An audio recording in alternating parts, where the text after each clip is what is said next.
Hello everyone, myself Dr. Anurag. Today we are going to talk about chemical equilibrium.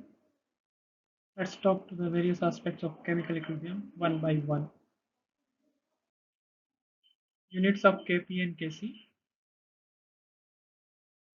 We know that Kp is expressed in terms of partial pressure of products and reactants. So the unit of Kp is nothing but atmosphere to the power delta n, where delta n corresponds to difference between number of moles of product and reactants. Similarly, if we express Ac, which is written in terms of concentration, which has a unit of mole per liter, the unit of Kc can be expressed then in terms of mole per liter to the power delta n, where delta n is again number of moles of product minus number of moles of reactant. When delta n is 0, then the Kp and Kc are specified only by numbers. However, the units of Kp and Kc are omitted in conventional writing. Now let's talk about the characteristics of equilibrium constant. The first thing is that it depends on temperature. It does not get affected by addition of catalyst. The next thing which is very important for us is if reaction is reversed, then the value of equilibrium constant is also inverted. For example, if we take PCl5 is converting into PCl3 plus Cl2, the reaction equilibrium constant is K. If we reverse the reaction where the product is now become reactant and we try to calculate what will be the equilibrium constant, then the new equilibrium constant K dash is nothing but equal to 1 by K. Similarly, if we divide a reaction by N, then equilibrium constant is nth root of the original. Here N is that number of moles. Let's say initially we have taken PCl5 as a 1 mole, then it's converting into PCl3 and Cl2 and we are getting a equilibrium constant K.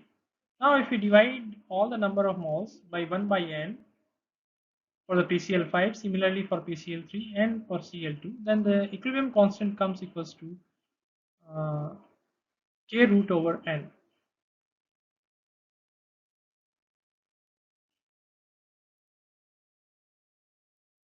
As we are dividing by n, similarly we can also multiply with n number of moles variation and we get a nth power of the original to the new equilibrium constant. For example, we have a PCl5 reaction which is converting into PCl3 plus Cl2. Now we are multiplying it with respect to n number of moles, then n PCl3 and n Cl2. The new equilibrium constant K days, it will be a K to the power n. For example, we take n equals to 2. We are multiplying with 2 number of moles, then 2 PCl5 is converting into 2 PCl3 plus 2 Cl2. Then the new equilibrium constant is nothing but K square. If reaction takes place in more than one step, then the equilibrium constant is product of equilibrium constant in each step. For example, if we have a reaction where reactant A is converting into the product D and the reaction is showing in equilibrium, then that the equilibrium constant K equilibrium is nothing but the equilibrium constant which we are getting from each step A to B, B to C or C to D, or maybe n number of steps involved in between them. Then the corresponding equilibrium constant, if we take multiple of that, K1 into K2 and K3, that gives us the total equilibrium constant. Okay, let's talk about the reaction quotient Q. It is nothing but for a particular reaction when we take product concentration divided by reactant concentration other than equilibrium stage, the expression is known as Q. If Q equals to K, then equilibrium exists. If Q is greater than K, then more backward reaction takes place. If Q is less than K, then more forward reaction takes place. So the relationship between Q and K can tell that whether reaction will proceed in forward direction or backward direction. Okay, let's talk about chemical equilibrium in terms of free energy change. It is very important to know how the free energy is changing for a particular reaction. Free energy change delta G is expressed as the free energy of the products minus free energy of the reactants. The free energy per mole of any component is called the chemical potential. Hence, we can write delta G is nothing but m number of moles multiplied with chemical potential of product M plus n number of moles multiplied with chemical potential of product N minus chemical potential of reactant A and chemical potential of reactant B respectively. For a spontaneous reaction, we know that delta G has to be negative. Hence, the summation of free energy of product should be always less than summation of free energy of reactant. As we know that in the beginning, when we have the reactant only in the reaction vessel, the reaction has to proceed and it has to be delta G has to be negative. And the free energy is associated with this particular reactant is only contributing in terms of free energy change for the particular reaction. So initially, where delta G product is 0, delta G is coming only from the reactant part. So that is already negative.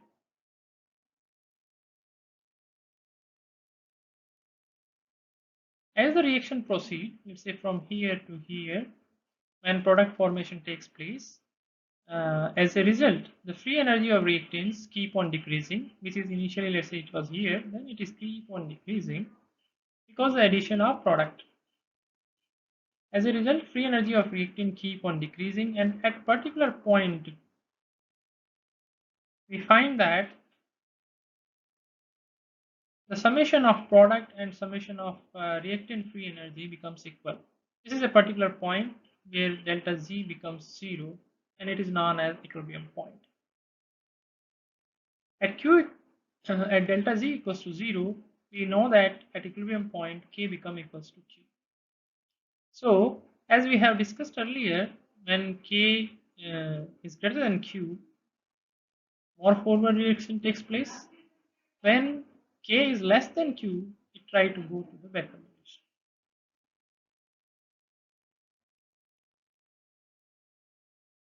Let's do now the thermodynamic derivation of law of chemical equilibrium. If we take a simple example of a reaction where A and B two reactants are converting into the product M and N. At equilibrium, at constant temperature and constant pressure,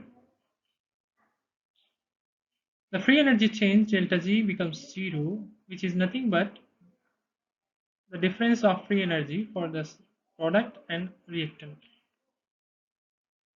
We know that we can express the free energy in terms of chemical potential mu m and mu n for product M and N respectively. Similarly, free energy for reactant A as mu A and reactant B as mu B. If we simplify this equation further, since it is equal to 0, the product chemical potential or the summation of free energy of product becomes equal to summation of free energy of reactants. If all reactant and products are ideal gas, the chemical potential of any component is given by mu equals to mu naught plus RT ln P, where P is the partial pressure of the gas in the given reaction mixture, and mu naught is nothing but chemical potential in standard state. So we can write the equation of chemical potential for the each of the species A, B, M and N. Substituting these equation in original equation which we got initially, we get the substitution, and when we expand it, just multiply the number of moles of each M and N for the product A and B. When we rewrite this equation in terms of standard state of chemical potential of product and standard state of reactants,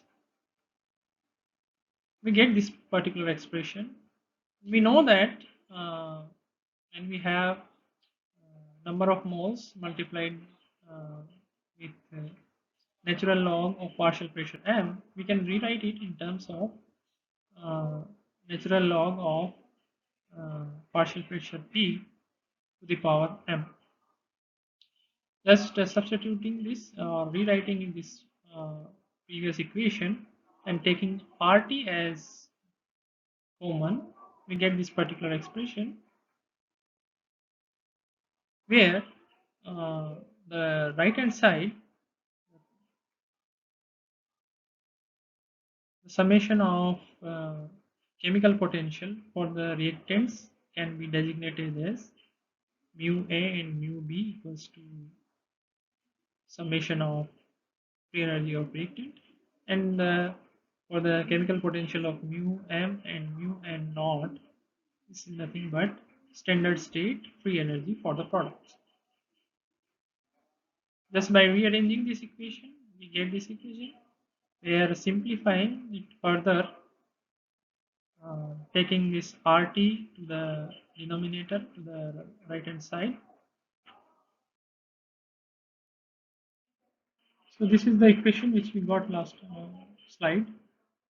Natural log of partial pressure of product and partial pressure of reactant ratio is equal to uh, negative of summation of free energy change in standard state of product minus free energy in the standard state for the reactant divided by RT. We can write the numerator is simply by free energy change in standard state delta G naught. We know that the left hand side term is nothing but the ratio of partial pressure of product divided by partial pressure of reactant is Kp. So the expression can be written as natural log of Kp equals to minus free energy change of the reaction in standard state divided by RT.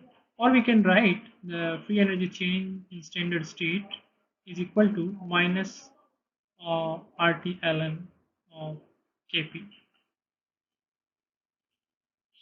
Similarly, if molar concentrations are taken into consideration, the expression as mu equals to mu naught plus RT ln C, and the subsequent derivation leads to the equilibrium where the equilibrium constant Kc can be expressed in terms of product concentration divided by reactant concentration. And finally, we get an expression that delta G naught free energy change in standard state is equal to negative of R multiplied by temperature T into natural log of Kc. Here the important thing is that if we get free energy change in the standard state delta Z naught from Kp and Kc, they are always different except when delta n equals to 0, in that case Kp becomes equal to Kc. Now let's talk about the Van 't Hoff reaction isotherm. For any state other than standard state at constant temperature and pressure, the chemical potential mu can be expressed as chemical potential in standard state plus uh, gas constant R multiplied with temperature T and natural log of pressure P. Especially when activity coefficient is taken A, activity coefficient gamma E is equal to 1, where the activity is almost equal to the pressure. For such free energy change, the delta G can be expressed as summation of product minus reactants, and we get the expression which we talked about earlier as well, where product chemical potential and reactant chemical potential difference gives us the free energy change.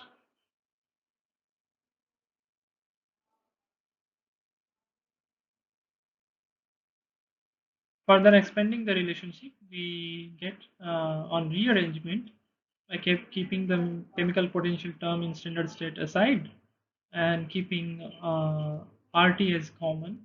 We get the expression such that delta G equals to uh, number of moles of product N multiplied with chemical potential of N plus number of moles of product N multiplied with chemical potential of product N minus chemical potential of reactant A and chemical potential of reactant B plus RT natural log of partial pressure of product divided by partial pressure of reactants.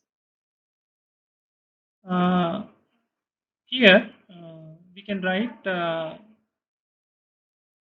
this particular term equals to free energy change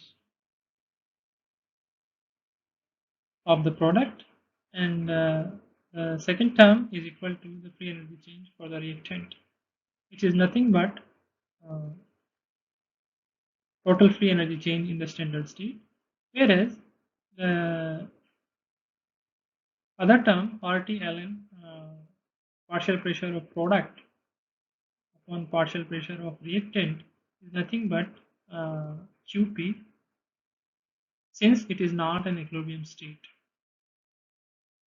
And we can simplify this equation and we get the final expression as delta G equals to free energy change in standard state plus RT ln multiplied with reaction quotient QP. This equation put forward by J.H. Van't Hoff and known as Van't Hoff reaction isotherm. It provides free energy change in terms of standard free energy, and the factor depends upon the partial pressure of the reaction mixture, that is nothing but pressure quotient. For a reversible reaction, we know that at equilibrium delta G is equal to 0, so QP become equals to KP, and the below expression terms as can be written as delta G equals to 0, that is equal to delta G in the standard state plus RT ln Kp. So we get the expression for delta G naught equals to minus RT ln Kp that we derived earlier as well. By substituting this term in the Van't Hoff equation, we can rewrite the Van't Hoff equation in terms of delta G naught equals to minus RT natural log of Kp plus RT natural log of pressure quotient.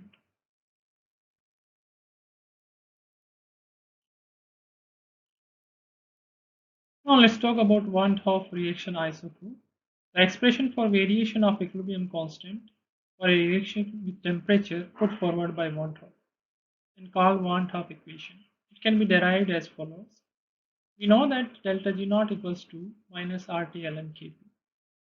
Now differentiating this equation with respect to temperature at constant pressure, we get the expression such that the derivative of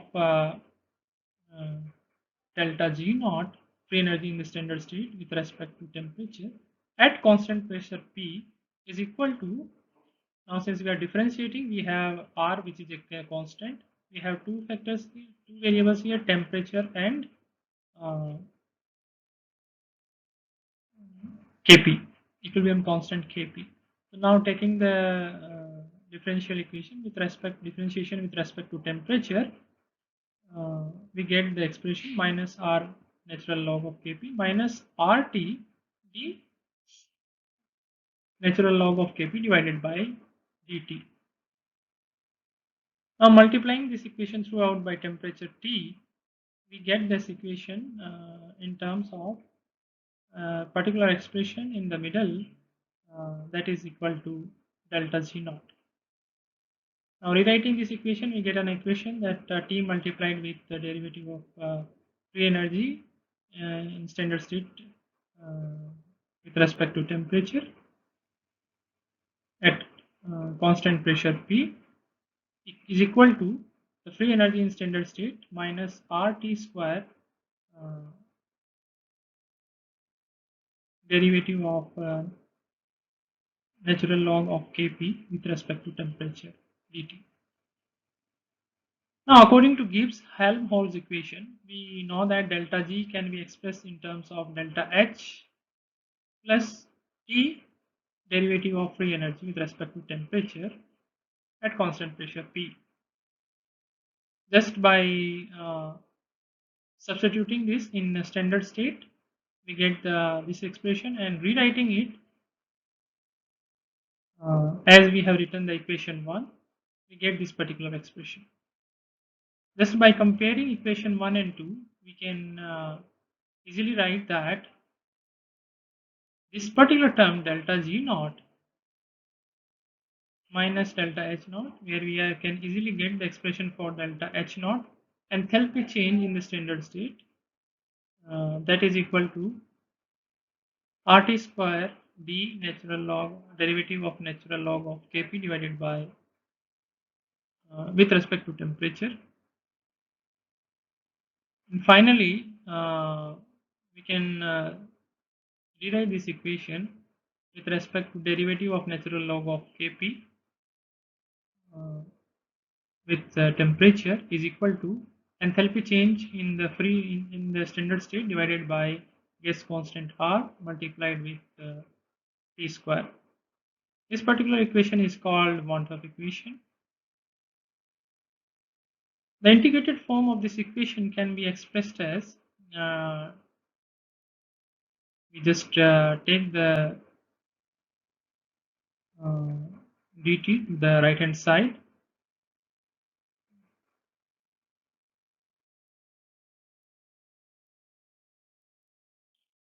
So by taking integration of the previous equation with respect to the limits of Kp and Kp, such as Kp1 and Kp2, and ranging the temperature from T1 to T2, the integration gives us equation that natural log of Kp2 divided by Kp1 is equal to negative of standard enthalpy change divided by gas constant R minus 1 by T2 minus 1 upon T1. We can rewrite this equation. We can multiply this negative sign here. We can take it inside, and we get the expression in the right hand side as delta H naught, free enthalpy change in the standard state, divided by gas constant R minus into 1 upon T1 minus 1 upon T2. If we express the enthalpy change without standard state, we can rewrite this equation as log of Kp2 upon Kp1 is equal to enthalpy change divided by 2.303 into gas constant R multiplied with 1 upon T1 minus 1 upon T2. Let's take an example of this one. The equilibrium constant Kp for a particular reaction is given at 300 K and 340 K, and we have to find out what will be the enthalpy change in the given temperature range, and if we have to calculate the entropy change as well for this particular reaction. How to solve this question? This is the data which has been given, Kp1 and Kp2. What are the T1 and T2? The temperature range. We know what is the gas constant R, 8.314 joule per Kelvin per mole. From Van 't Hoff equation, if we apply, we can simply substitute the data given, and we can find out what is the corresponding delta H from here. Let's do this exercise. We get the enthalpy change for the reaction, that is coming as 48.825 kilojoule per mole. Further, if we have to find out what is the entropy change, we know that delta G is equal to delta H minus T delta S. At equilibrium, delta G is equal to 0, so delta H become equals to T delta S. So delta S is equal to delta H upon T1.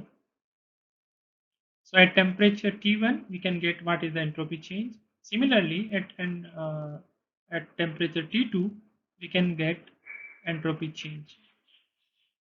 And we can simply put the values and we can get the answer. Now let's talk about Le Chatelier's principle. If a system is in equilibrium is subjected to change of concentration, temperature and pressure, the equilibrium shift in a direction that tends to undo the effect of change imposed. Let's talk about them one by one. Take the first case, the effect of concentration.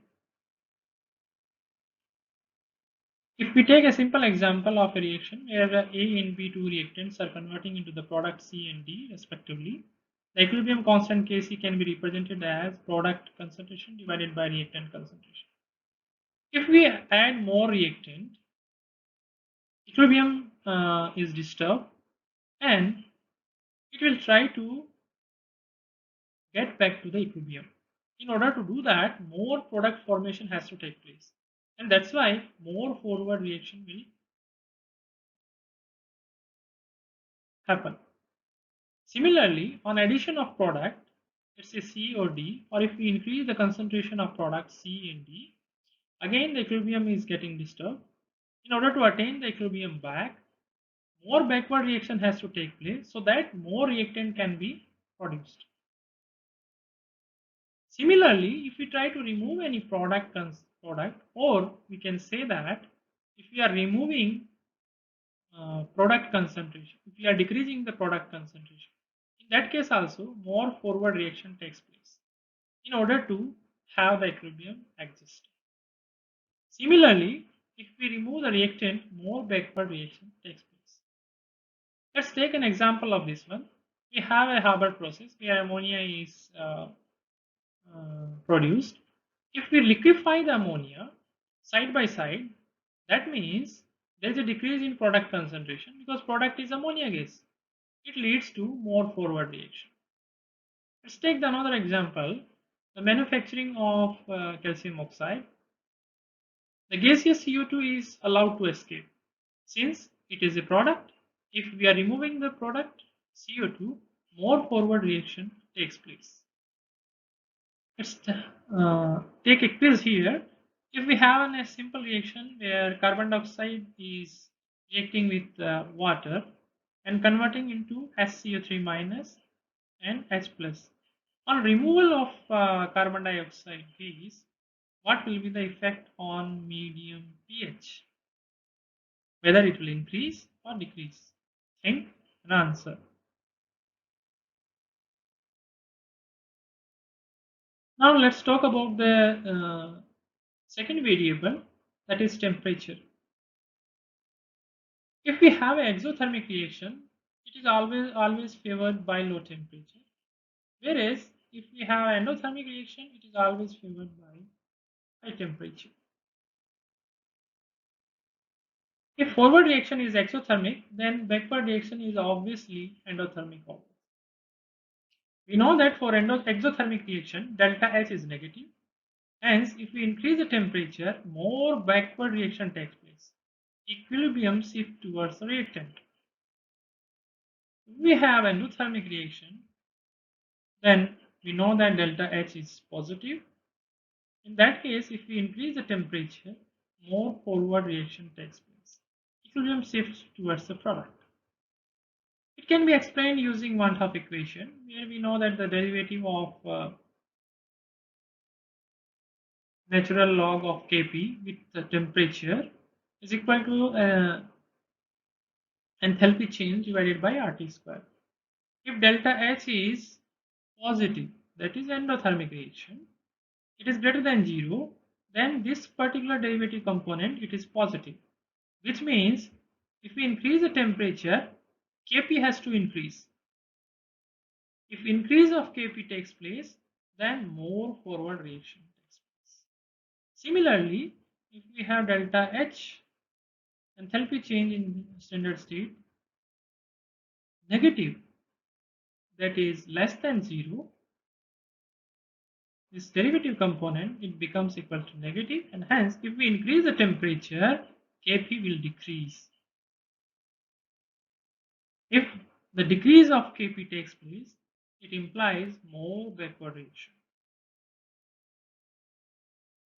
Now let's talk about effect of pressure, how the pressure variable make changes in terms of equilibrium constant. If we have number of moles of product is equal to number of moles of reactant, then there is no effect of pressure. If we have delta N is positive, that means number of moles of products are more. The low pressure favors these reactions. That means if we increase the pressure, more backward reaction takes place. Hence, we should decrease pressure for these reactions. In another case where delta N is equal to negative, that means uh, number of moles of reactants are higher. In that case, high pressure favor these reactions. If we increase the pressure, more forward reaction takes place. Let's take an example of ammonia formation where N2 and 3 hydrogen molecules are reacting to convert into ammonia. We know that delta N is negative.